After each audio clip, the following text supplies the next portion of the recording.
Hi అండి. Welcome back to our channel. జలుబు చేసినా, ఒంట్లో బాగోకపోయినా వేడివేడి అన్నంలో ఈ ఘాటైన రసం పోసుకొని తింటే వచ్చే సుఖమే వేరండి. ఈరోజు మన కిచెన్‌లో ఎంతో ఈజీగా సింపుల్ ఇంగ్రీడియెంట్స్‌తో టమాటా రసం ఎలా చేసుకోవాలో చూసేద్దాం. దీనికోసం ముందుగా బాగా పండిన 4 టమాటాలను ముక్కలుగా కోసుకొని ఒక గిన్నెలోకి తీసుకోండి. అలానే కాస్త కొత్తిమీర కూడా యాడ్ చేసుకొని బాగా పిసుకుతూ కలుపుకోండి. టమాటాలను బాగా పండినవి తీసుకోండి. అప్పుడే మనకి మంచి గుజ్జు వస్తుంది. నేనైతే ఈ టమాటా ముక్కలను చేత్తో పిసకమనే ప్రిఫర్ చేస్తాను. లేదు మేము ఇలా చేయలేము అనుకునే వాళ్ళు మిక్సీ పట్టుకోండి. నేనైతే కొద్ది కొద్దిగా వాటర్ యాడ్ చేసుకుంటూ బాగా కలుపుకున్నాను. చూసారు కదా ఈ టమాటా ప్యూరీ. ఇప్పుడు దీని నుంచి కొంచెం పల్ప్‌ని సెపరేట్ చేసుకోండి. ఇప్పుడు ఈ టమాటా ప్యూరీలో మీ కన్సిస్టెన్సీకి కావాల్సినన్ని వాటర్ యాడ్ చేసుకోండి.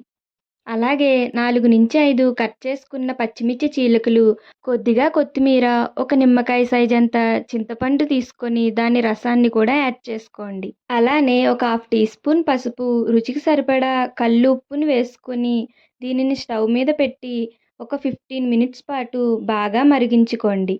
ఇప్పుడు ఒక రోలుని తీసుకొని అందులో 10-15 మిరియాలు, ఒక టీ స్పూన్ దాకా జీలకర్ర, ఒక 5-6 వెల్లుల్లి రబ్బలు, ఒక కరివేపాకు రెమ్మ వేసుకొని కచ్చా పచ్చాగా బాగా దంచుకోండి. ఈ మిరియాలు కచ్చా పచ్చాగా నలిగితేనే టమాటా రసంకి మంచి టేస్ట్ అండ్ ఫ్లేవర్ వస్తుంది. నేను ఇలా దంచుకోలేను అనుకునే వాళ్ళు మిక్సీ పట్టుకొని వేసుకోండి. కానీ చేత్తో దంచుకొని వేసుకుంటేనే అసలైన ఫ్లేవర్ తెలుస్తుంది. ఇప్పుడు మనం ముందుగా స్టవ్ మీద పెట్టుకున్న టమాటా రసంని 2 పొంగులు వచ్చే వరకు మరిగించుకొని, మనం ముందుగా రెడీ చేసుకున్న రసం పొడిని, అలాగే కొద్దిగా కొత్తిమీరను కూడా వేసి బాగా మరిగించాలి. రసం ఎంత బాగా మరిగితే అంత రుచి వస్తుంది. పైన నురుగు వచ్చి మరుగుతున్నప్పుడు మంచి సువాసన వస్తుంది. అప్పుడు స్టవ్ ఆఫ్ చేయండి. ఇక చివరిగా తాలింపు. ఒక చిన్న ప్యాన్‌లో ఒక చెంచా నూనె గాని, నెయ్యి గాని వేసి ఆవాలు, జీలకర్ర, ఎండుమిర్చి, కరివేపాకు, కొద్దిగా ఇంగువను వేసి వేయించండి. ఈ తాలింపును మరిగిన రసంలో వేసేయండి. వెంటనే మూత పెట్టేయండి. అప్పుడే ఆ తాలింపు వాసన బయటకు పోకుండా రసానికి బాగా పడుతుంది. అంతేనండి, వేడివేడి ఘాటైన టమాటా రసం రెడీ అయిపోతుంది. మీరు కూడా తప్పకుండా ట్రై చేసి ఎలా కుదిరిందో కామెంట్‌లో చెప్పండి.